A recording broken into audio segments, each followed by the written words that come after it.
خلاص هتتجوزي يا أميرة؟ انتبهت على الصوت وهي مش عارفة مصدره. الصوت اتكرر تاني وهي حست بخوف لوهلة. نسيتي صوتي؟ أميرة اتفاجئت بدياب واقف قدامها. بعدت عنه بخوف وهو قابلها بابتسامة. خايفة مني؟ فركت عيونها على أمل يختفي من قدامها بس هو لسه واقف. انت مش حقيقي، انت مت. رد عليها وهو بيقرب منها وحط ايده على قلبها. انا لسه عايش، ما متش، عايش هنا. عايش ولا ميت؟ مش من حقك تلمسني، انا بقيت على ذمة راجل تاني. نسيتيني بالسهولة دي؟ انت اللي سبتني ومشيت.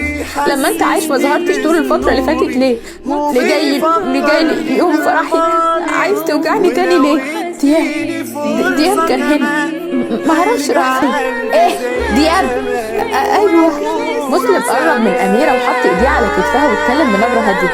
أميرة يا حبيبتي، دياب مات، دياب ما عادش موجود.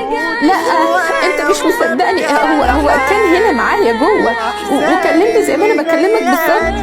مسلم غمض عيونه وهو بيحاول ما يتأثرش بكلامها، لأنه دوره دلوقتي إنه يهديها ويقنعها بكلامه مش العكس. سحب نفس وأخدها في حضنه. أميرة، ده كان حلم يا حبيبتي مش أكتر. مش حلم، بقولك كان واقف قدامي في الأوضة وقال لي ما حبيتش قدك. ما قلنالك إنه مات، إيه اللي مش مفهوم في كلامنا؟ بقول لكم كان هنا معايا، كان معايا هنا. اسكتي بقى ما تجيبي سيرته. أميرة حست إن الضغط عليها كان شديد جدا عليها، وخصوصا انه متناقض مع عقلها، وفجأة وقعت من طولها.